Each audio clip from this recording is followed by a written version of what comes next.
I'd like to tell you a little bit about what Athena Swan is in the UK and how it's starting here and kind of where UTS is at. So here's a little bit. Basically, there were two programs. SWAN stands for Scientific Women's Academic Network, so it always has to be written in capitals. And there was an Athena program, and they joined together to make this thing called Athena Swan. It's run by the ECU Equity Challenge Unit out of London.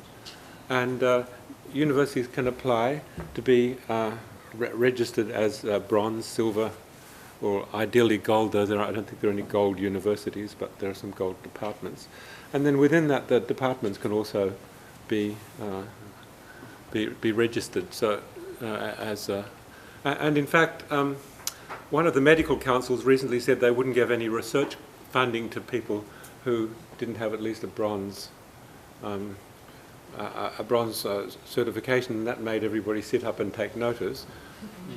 But it was only the rather small medical council, and I don't think the larger research councils have moved to that, but it's still something now every British university really has to take seriously the Athena Swan thing. So I sat down, I created a group of people in the department, and we spent about a year writing a 50-page long document. It's worse than writing an ARC grant, I'd say. And we put it in, and we missed out that time, but then a year later we put it in again, and we were actually... so it's not just put the documents in and get it. So I'd like to tell you a little bit about what the UK is thinking. It's not hiring or promoting people because they're underrepresented, because they're female, or because they're underrepresented. It's not producing reports or planning to suggest stuff. It's not operating a deficit model, and it's not defining success only as academia. So here's a quote from the Department of Chemistry at Imperial College. And the point is made very strongly here, that in fact it can really make a difference if you have people really sound off against, oh no, God, we've got to do all this stuff, but it actually can really make a difference to what goes on in the department, what goes on in the university. You can really change the whole culture of the place. So I was thinking about what the main... It started off being just in STEM, actually, in the UK, but as I was leaving in 2015, 2016, that then expanded it to all disciplines, so not only STEM disciplines can apply there. When I arrived back in Australia, I thought, phew, I've got out of all that, and they immediately said, oh, we're just starting Athena Swan here, Tony. Oh, you've done some in the UK. Would you mind actually being involved? Which I was very happy to, actually. But so I was put on the self-assessment team for the university, and I've been working diligently with them to prepare the UTS application for bronze award. So it's a pilot in Australia still. I think there are 40 universities trying for it. There's a first tranche of 20, of which UTS is one. I think some of the other universities represented here are also in that branch. What do you do? Well, one of the main things in Athena Swan is that you need to collect data, and that is much easier said than done. Actually, you need to actually look at the number of promotions, the number of women in various disciplines versus the number of men. You've got to think really comprehensive data on current gender equity, not just numbers, but also standards, policy, and practices. You've got to really think very hard about the culture of the organisation and what it's doing to encourage these underrepresented groups. Then you've got to sit and have a very hard look at it, and very searching look at it, and say, what can we do to change this? And then finally you create an action plan, develop an implementation, and implement plans to improve gender equity. So that's the basic things. The really crucial bit of the Athena Swan thing is to set out an action plan for what you're going to do to improve things.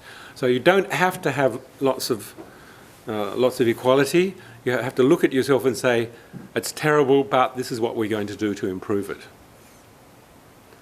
Now, in a way, I'm speaking to you without slides about postgraduates here, and I feel a little bit apologetic about that.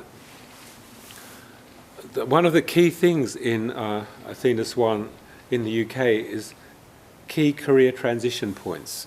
So how do you go from, when do you decide to go from an undergraduate to a postgrad? When do you decide to go from a postgrad to a postdoc? When do you decide, what makes people pass those transition points or stop at those transition points and go off and do something else? And so that's one of the key things that you really have to look at. In Bath, we did a survey of our... I've always had a thing about postdocs as being a slightly lost set of people in the university, actually, and so we surveyed our postdocs and our postgrads as a single cohort, actually, and that was really quite interesting because it seems they didn't know each other very well, which I think is a shame, and there was I haven't noticed any genderist behaviour, but there's definitely a prejudice against postdocs, that kind of thing. We're not invited to departmental meetings. Nobody actually realised they weren't invited to departmental meetings. There was no problem with them coming, but these kinds of things came out of our survey.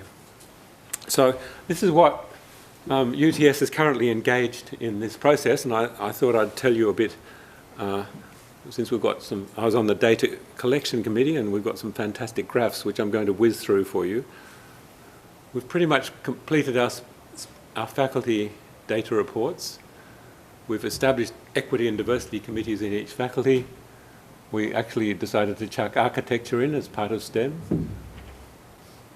So we've got faculties of health, science, engineering, FEIT, faculty of engineering and IT, Graduate School of Health, School of Architecture. They've all got different things. Let me show you some of the graphs. So these are called the jaws of Athena Swan. And to be completely non-genderist, we've got the red ones are the males and the blue ones are the females. Here's all the STEM faculties. It's obviously worse in STEM.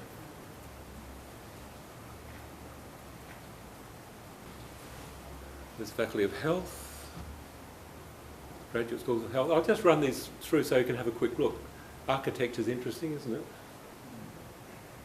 There's the Faculty of Engineering. It actually looks pretty much like my school. MEcEng, School of Software. Presenting the numbers is really, really important in a way that people can understand them. It's very easy to put percentages in and get something that looks like nonsense, really. Computing and Communications, Civ-Eng and Environmental Eng, Systems Management. So again, there's the Faculty of Science, women at level B compared to women at level E. So we've got recommendations for workplace change. We'll make a final report provided to the DVCR, and it covers administrative staff as well as academic staff as well. There's a bit of discussion about the fact that our holidays never coincide with the school holidays. So there's a lot of stuff about culture, about whether you're having important faculty meetings at times that women can't attend and that sort of thing. So there's a lot about culture that goes into this compliance. And so we're trying to get this done in the next few months so that it can actually go into the university budget. So when we submit next March, there'll actually be an action plan, but with some dollar signs next to it. So this is kind of the experience of one university doing Athena Swan. To my mind, quite a lot more needs to be done in the graduate space, because that's that's the sort of engine which is driving and feeding into the whole thing. And there are some contacts. Okay, so that was a fairly brief run through. I hope